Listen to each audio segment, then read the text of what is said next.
Today our speaker is Darrell Skinner. Darrell is a graduate of the University of Alberta with a Master of Science in Physical Therapy. He is on teaching faculty at Okanagan College in Kelowna and is also an actively practicing physical therapist. His primary research is in work-related tendinitis of the upper extremity and has extensive experience in the rehabilitation of occupational injuries and pain management. Darrell is particularly interested in preventative strategies to reduce repetitive strain injuries and values collaborative applied research projects with industry partners. Please help me welcome Darrell Skinner.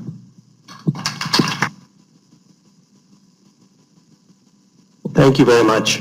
I'm really happy to be here, and thanks for the invitation and the organizing committee here. I'm excited to be here because really the message I have today is really one of prevention in terms of tendinitis. As it's mentioned, I'm a physical therapist, and my past research has been in the area of tendinitis, particularly in motor control issues in tendinitis, but I'm new to the area of tree planters. But I'll tell you a little bit about it as we go along. Has anyone here been a tree planter for the summer? No? Okay, well, I'll tell you a bit about it. So, first of all, I just wanted to say that this research was funded last year through what's called an NSERC Engage grant. And NSERC Engage grants are meant to be a short term, they last for 6 months, an applied research project with an industry partner. So basically coming up with a question or a concern that is out there in industry and working with somebody in a college or university towards a solution.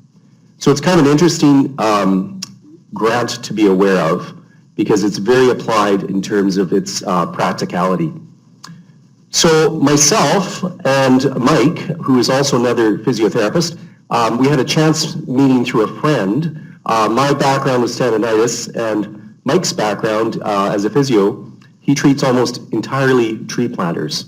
He lives up in Smithers, and there's probably there is over 4,000 tree planters every summer working up in the northern reaches of BC planting trees.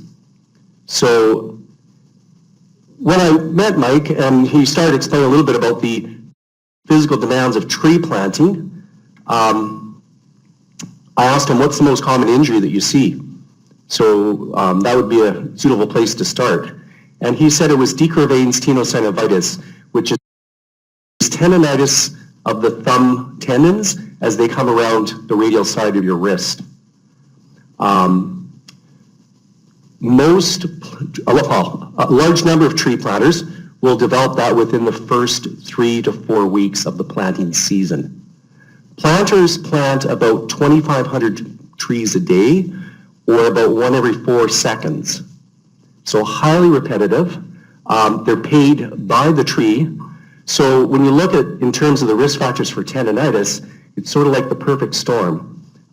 You've got a highly repetitious and because of the method of compensation, tree planters are at high risk for tendinitis. Presently, what was being done for the tendinitis, if tree planters got it, they would be taped, they'd be given some exercise, they'd be given some advice about planting technique and such. But in discussion with the industry partner, we decided, well, why don't we tape them in advance? Like, why are we waiting for tendinitis to develop at all? So that's really what spurred this research study, was to look to see if we taped people prior to them developing tendinitis, if we could prevent it. Just a little bit of anatomy review. There's a couple of tendons up here, well, a couple of muscles. There's extensor pollicis brevis and abductor pollicis longus, which come down. They share a common sheath as they come around the radial aspect of your thumb. So this is a high point of friction. This is a point where, through repetitive use, there's inflammation, and we call that decurvains or decurvains tenosynovitis.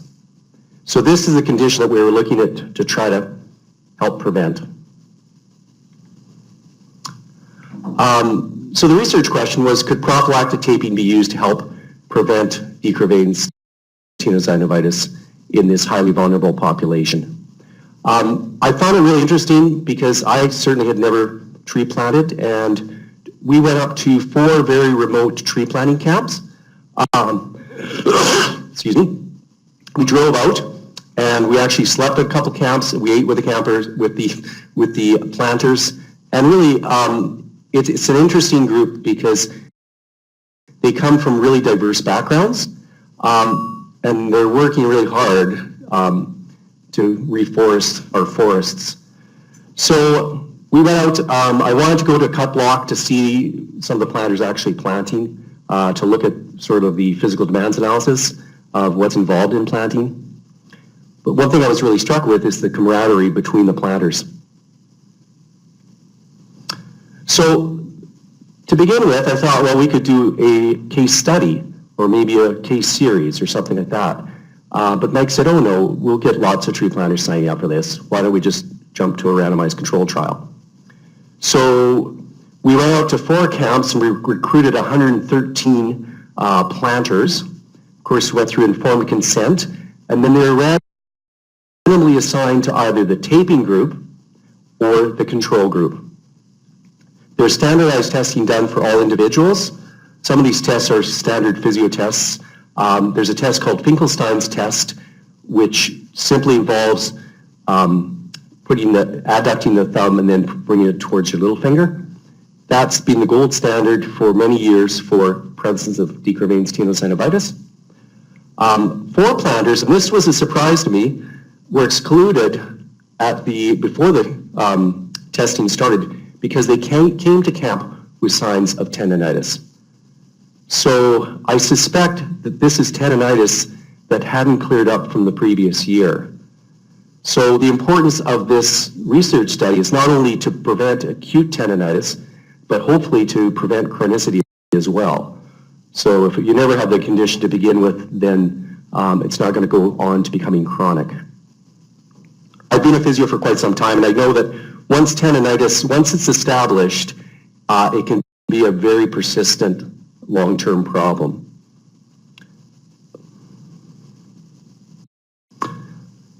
So the dependent variable was the Finkelstein's test, and also what we call crepitus, because those tendons run in a sheath. As they get inflamed, you can also sometimes hear this very audible kind of creaking as the person moves their thumb. The other variables we looked at were age, gender, grip strength, which was a surprising result, and I'll talk about that, years of planting experience, and there was a new handle which just came out. Most of the shovels that tree planters used are all, I would say 90% of them are made from one manufacturer in Vernon. And I asked how much research has been done about the handle, and Mike said probably not a lot. So anyways, at the very end we threw in handle type to see if we could see if the new handle made any difference.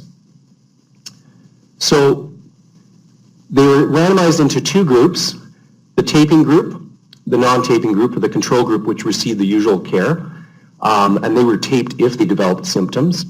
And then we came back 3 weeks later to reassess. So the planters in the taping group were shown how to apply the tape. They were supported by the first aid attendants. And there was also some remote, Mike was able to do some remote telehealth stuff too, if there was questions about the taping. But basically, once the planters were shown how to do it, they were able to usually do it themselves.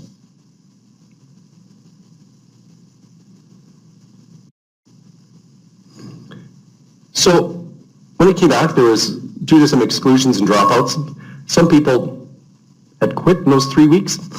Some people weren't available. So we had a final N of 101. Tree planters usually are a pretty young group.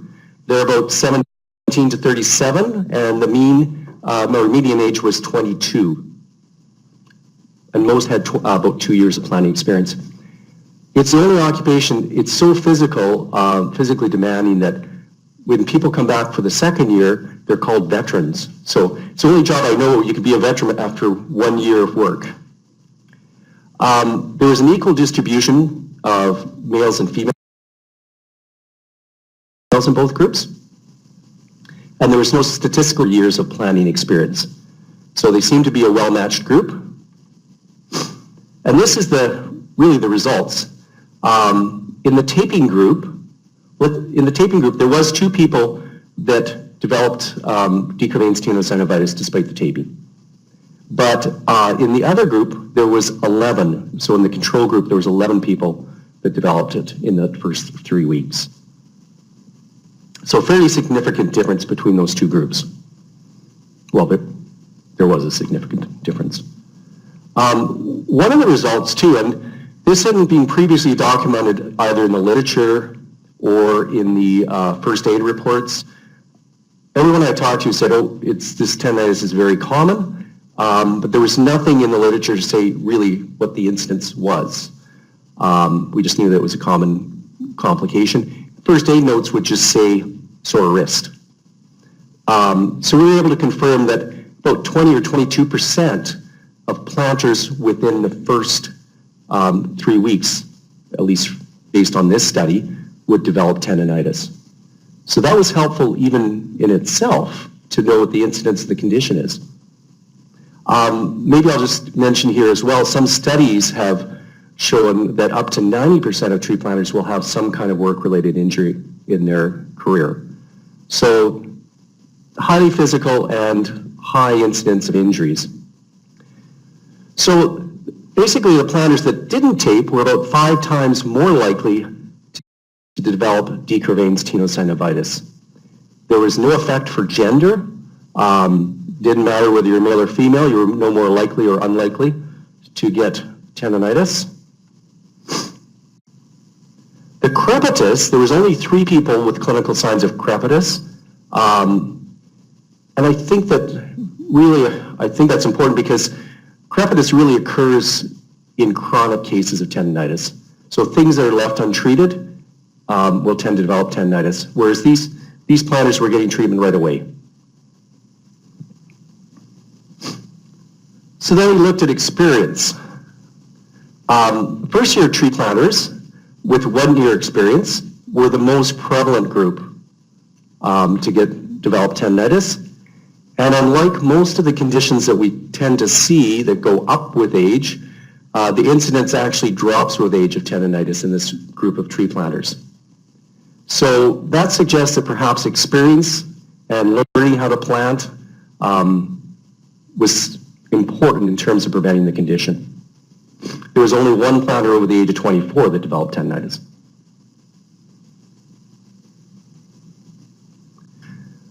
This was kind of an unusual or unexpected finding. If you look here at the beginning, there's no statistical difference between the group that have tendinitis, don't have tendinitis. In other words, you can't predict who is going to develop tendinitis based on their grip strength at assessment. Both groups actually decreased, both the group with tendinitis that did develop tendinitis and the other group, both grip strengths decreased over 3 weeks, which for me was a surprise. Basically, I think that what we're seeing here is the effect of fatigue. So that 3 weeks later, they're the healthiest and strongest when they first come to camp. And then through 3 weeks of work, and this, I have to say, we test them the day before they started, and then 3 weeks later we came back after they'd had a day of tree planting. So that in itself maybe account for some of this. But there was no statistical difference at the end either between the 2 groups. So, but there's a general decrease in strength with tree planters. The practical significance of that, I'm not sure. And I don't think it's actually been documented before. So the handle, there was a lot of excitement in camps about the new ergonomic handle. Many handles have been tried, many shovels have been tried. The new handle was adopted by about 67% of the planters, so high rate of adoption of the new handle. tried to tease out statistically the effect of the handle from the effect of the taping, okay? It was very difficult to do because the taping was so effective in actually reducing tendinitis that to try to pull out statistically what the effect of the handle was very difficult. If anything, the handle seemed to make no difference or perhaps possibly even made things worse. Didn't report that finding because this study was not set up to analyze the effect of the handle. So one of the recommendations is that there should be another study looking at the handle as a primary variable.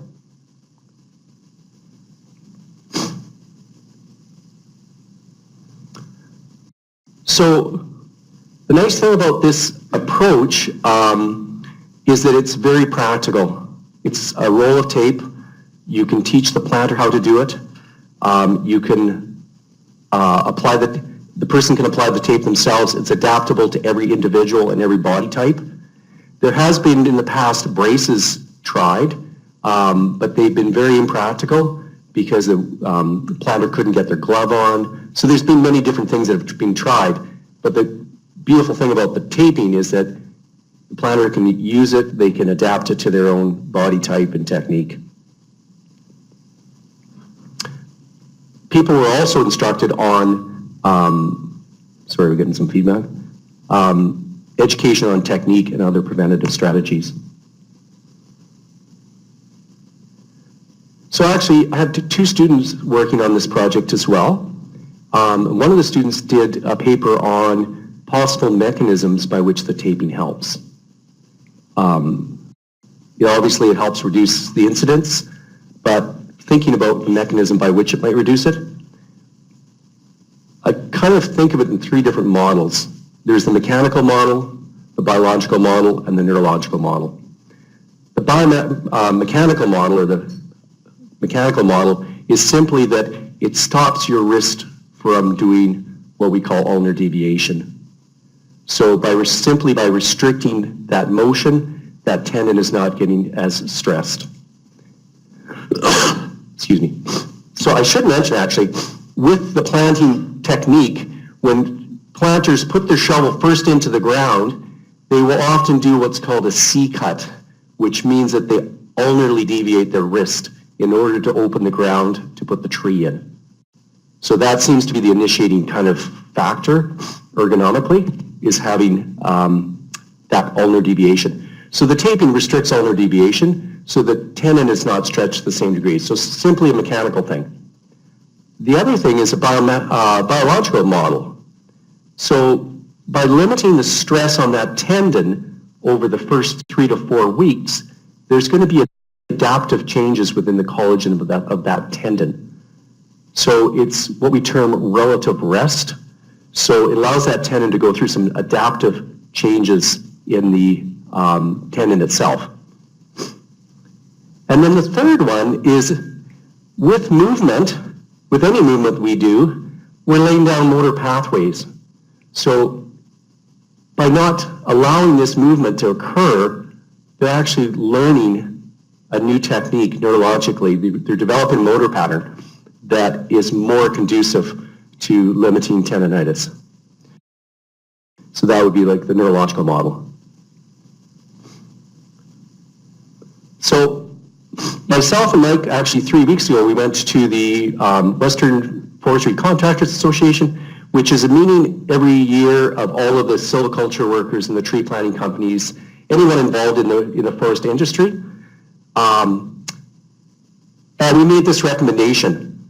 So the study strongly supports the use of prophylactic taping in reducing the incidence of decurvatus tenosynovitis. All planters of both genders should consider taping for the first 3 weeks and monitor their symptoms following, particularly first and second year planters, because at least from our results, it seemed to be the most vulnerable. So that was the recommendation made to the industry.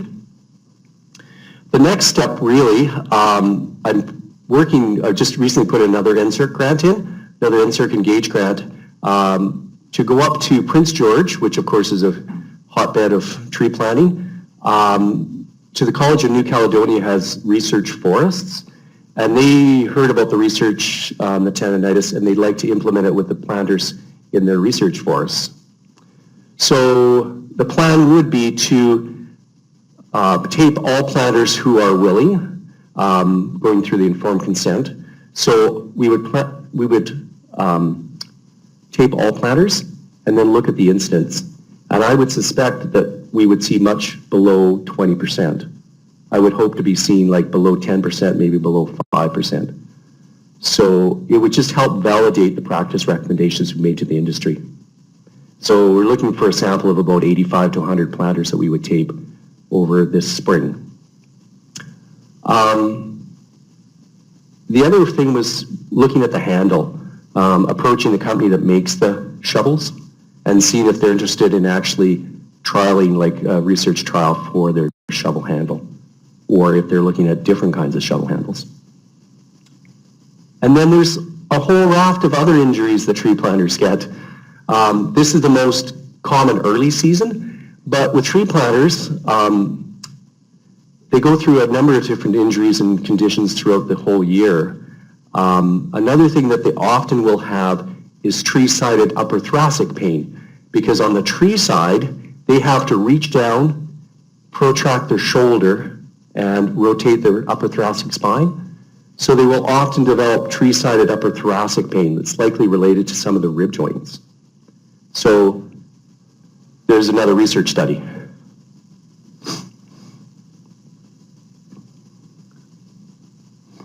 Okay, well, I just have a whole bunch of thank yous. This is the group that I worked with. That's Mike in the middle with his wife. There's two other physios that were involved. Kinesiology student, I think she was from UBC actually, was up there as well and helped with the research. So it was really, I would say it was a really exciting kind of team effort in terms of this project. There was a lot of interest because people recognize that the injury rate is so high and that anything you can do to help tree planters is appreciated. It was really, well, when we went up to the camps, it was very well received because I know a couple of tree planters came up to me, well, more than a couple, after and said, thank you very much for coming out. It makes me feel like somebody cares about us. Because planters are out there working hard, planting 2,500 trees a day. The fact that somebody came out and was trying to do a research study to try and help them. They signed up. I've never seen people lined up to be tested before. Usually, as you know, it's hard to get research subjects, but the planters were more than willing to sign up for the research. So I want to thank all the planters that were involved in the study as well. There's two students that we had, student researchers, so I think they definitely learned something about tree planting and research and statistics, so it had a very strong educational component to the project. And that's Kelowna. Okay, what I'd like to do, one of the most interesting thing I think that came out of this too is that Mike was able to make a professionally done video which incorporated the practice recommendations into something that's very usable by the tree planting companies. So this was shown to the tree planting companies. It's available to all the contractors. It's available to the planters themselves. In fact, it's an educational tool for the planters. So it's about 6 minutes long, but you'll hear in the video, you'll hear some of the research results that have been worked into the actual video. So, and you said it was Alt-Tab? Okay.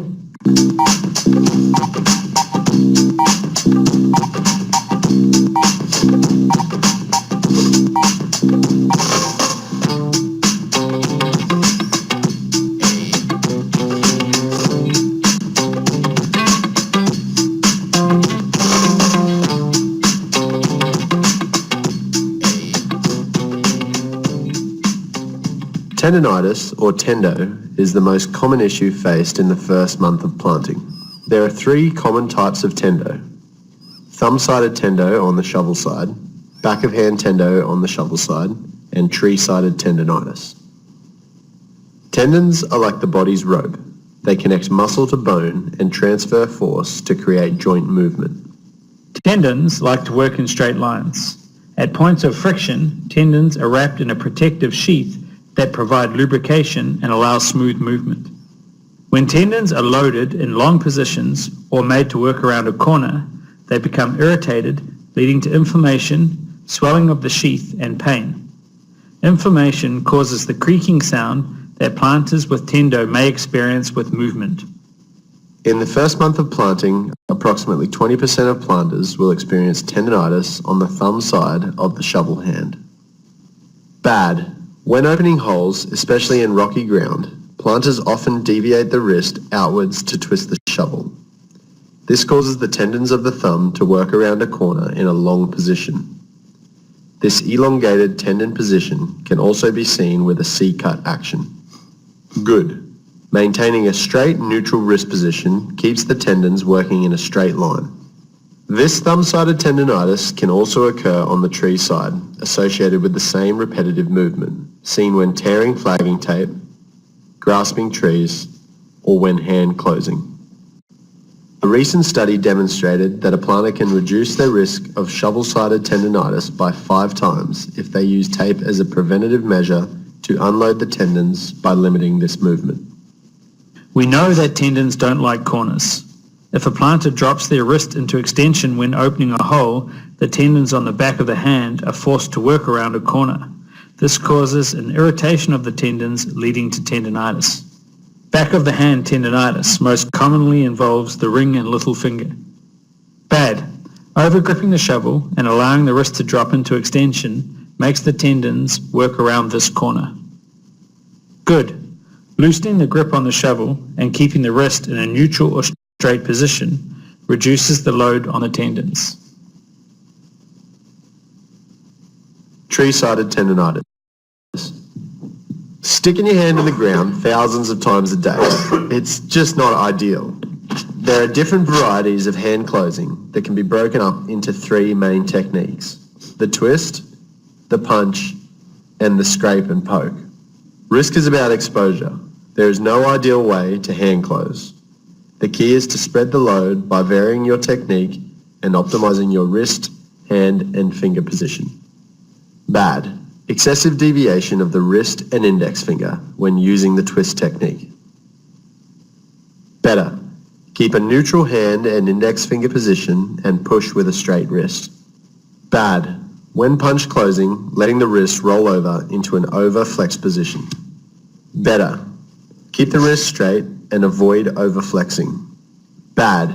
Poking down into the tree hole with straight locked fingers overloads the middle finger. Better. Poke with the fingers bent so that all fingers contact the ground evenly. The key is to use a variety of techniques to help spread the load. When able, foot closing is a good alternative to supplement hand closing. How tree plugs are loaded into the bags affects hand and wrist position when retrieving trees. Bad. Packing trees in a way that requires a twisted wrist position to retrieve them from the bags increases the risk of tendinitis. Good. Packing trees so that plugs are handled with a more neutral wrist position reduces this risk.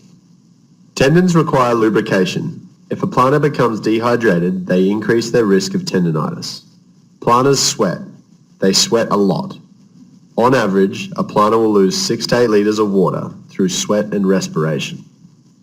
In sweat, on average, half a teaspoon of salt is lost per litre, adding up to 4 teaspoons of net salt loss.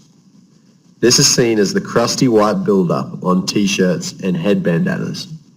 Planters should aim to consume 6 to 8 litres of water per shift on the block.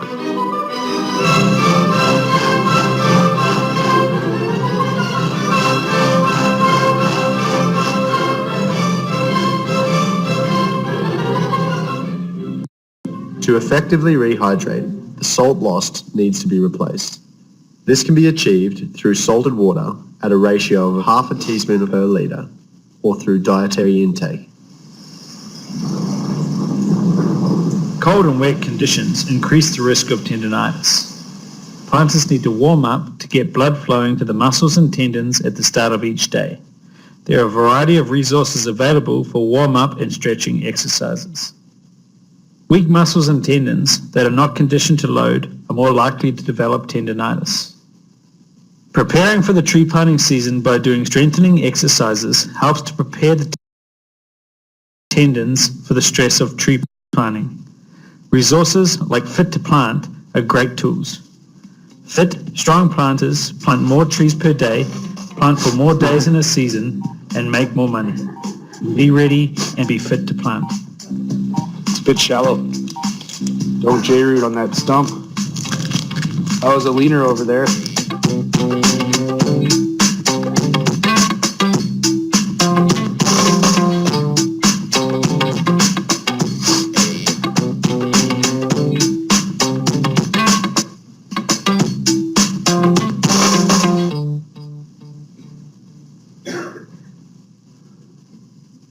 Okay, the recommendation for the amount of water, like the 8 liters and the 4 teaspoons of salt, that was based on a previous research study.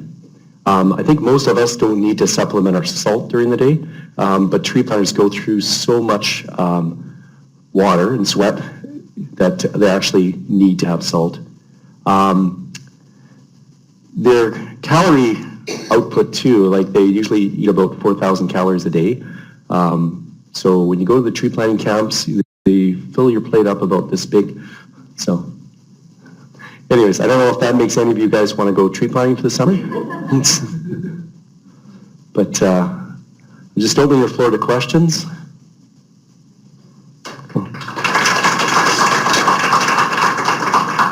Thank you very much, Darrell. So we are going to open, perfect, there's plenty of questions coming up, and then I'll take a few questions that I have from our remote listeners. Sure.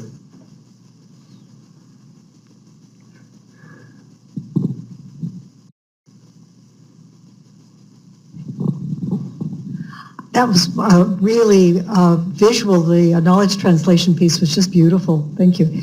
My question is, if untreated, what is the outcome? Or give us a little bit more information about what happens to these folks. It's a really good question. Tendinitis in its early stages is just inflammation of normal structure. So if treated early, tendinitis usually resolves. After about 3 to 4 weeks, the signs of inflammation tend to go down, and at that point there's actually structural changes within the tendon. So we call it tendinosis. So there's actually little tears that occur, like micro tears within the tendon, and it becomes much, much more difficult to treat. So those 4 individuals that came first day with planting season, they likely had tendinosis. So some of those conditions can go on for years. So I think that's, for me, it became evident to me that, we're not only preventing injury, but we're also preventing chronic injuries. So, yeah. So I saw in the recommendations you recommended the taping for the first 3 weeks. Yep. So it's the whole summer, right, that they tree plant? Do you think Sorry, yeah. Yeah. Well, so do you think the risk it reduces after 3 weeks, or? That is what I've been told by the people in the industry, that it seems to be within the first month or so. I think because of the increase in activity level, those tendons eventually get used to that level. Then other things creep up, like the thoracic pain. Then people get low back pain. And then later in the season, they get trips and falls and slides, like it slips. So the injuries are different. It would be rare for someone to, sure, thanks. It'd be rare for someone to develop it later on, but they may. I think if a person did develop it later on, they'd certainly be highly aware of what to do for it. So, but it's true, like, does it make a difference between 3 weeks or 4 weeks? Like, how did we choose 3 weeks? We chose 3 weeks because that was really what was told to us by the industry.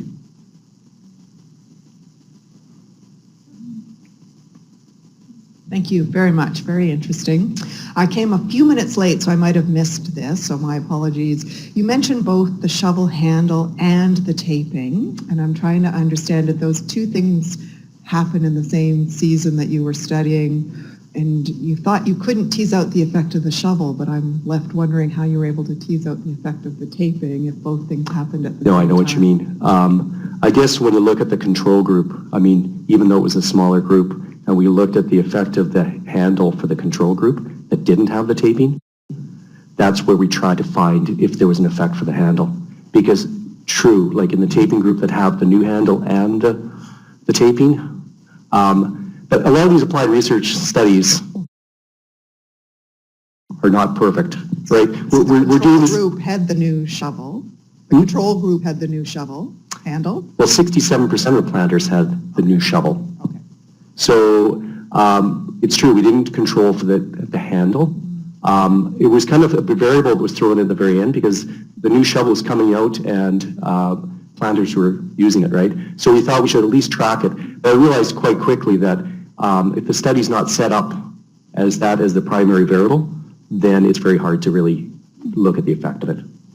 There's a number of variables, like when you're doing field research like this, there's a number of variables that you can't control for. One of the biggest ones, the reason we did it over 4 sites, is because ground. Because if you simply did it on one site, the ground that they plant in is so variable. So we tried to control for the ground by sampling over multiple sites. So, but it's true, like it's not laboratory conditions by, yeah. Well, intervention research is tough at the best of times. Yeah. So congratulations for, yeah, I'm just curious about the two effects. Yeah. I think the handle has to be looked at as a separate study. Thank you. So I'm going to take a few questions from our remote audience.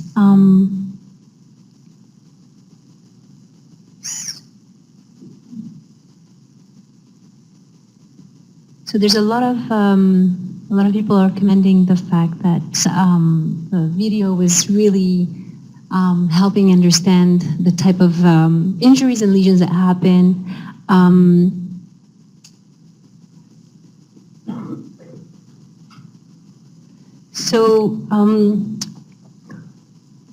Were there, among the population that you have seen, were there other concerns that were raised by the planters themselves for their own health with regard to the work that they were doing during the tree planting season? Well, tree planters are subject to all kinds of environmental things.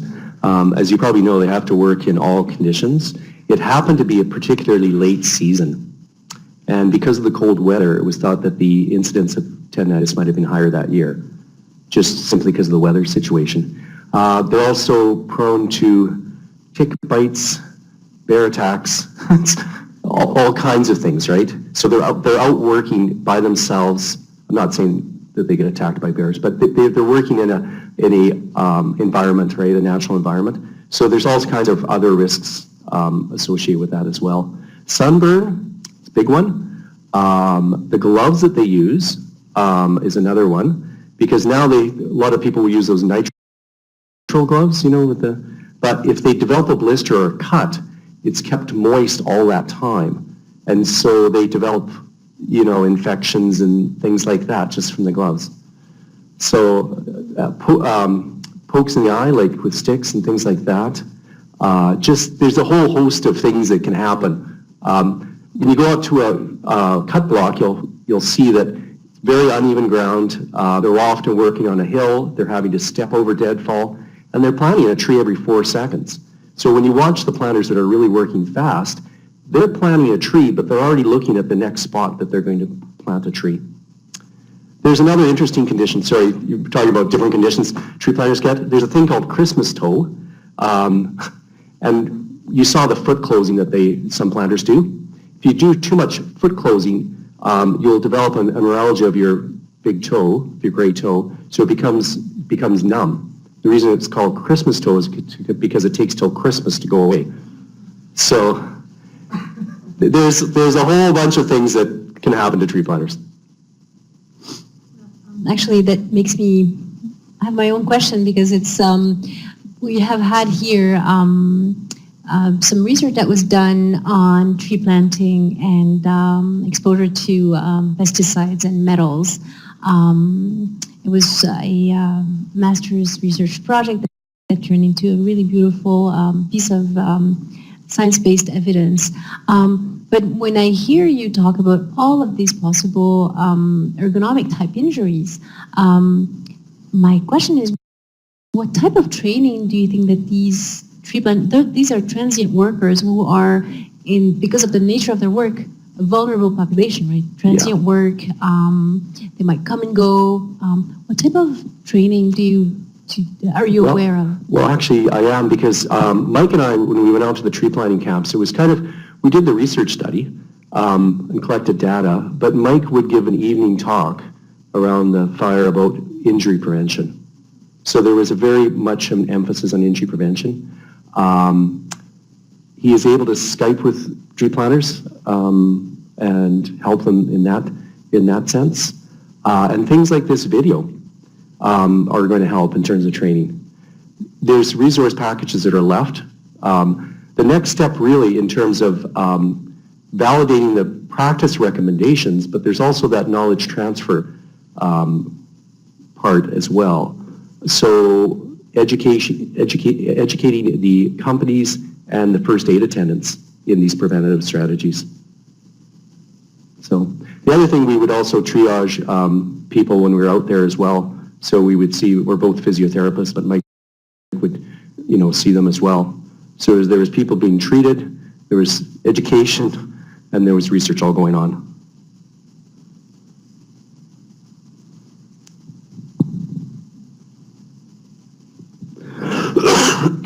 Excuse me.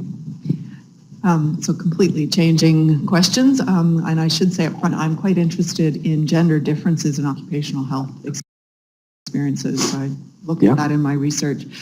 So I was curious, you did mention gender. I was just wondering if you looked in your analyses, you looked at the effect of gender on risk, but did you actually look at the effect of the taping separately, like among women and the risk, and then among men and the risk of taping? No, I mean, this is a preliminary study, and really we just want to make sure that there was an equal gender mix, that there wasn't a change because of the gender.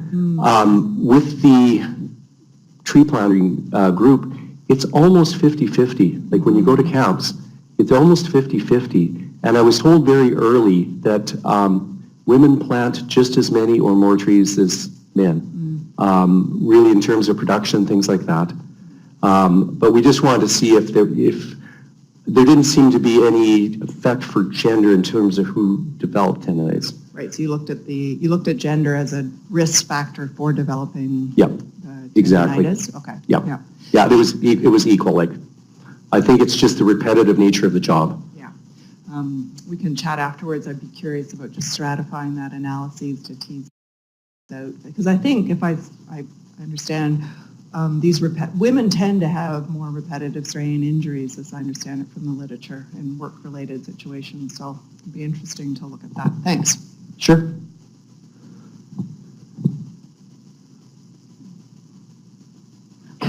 So I think I'm just going to take a quick look at our remote listeners. And I think we're going to wrap up. You have a big thank yous from the online audience. Please join me in thanking Darrell for this presentation today. Thank you for coming here all the way to UBC. It's very much appreciated. Thank you.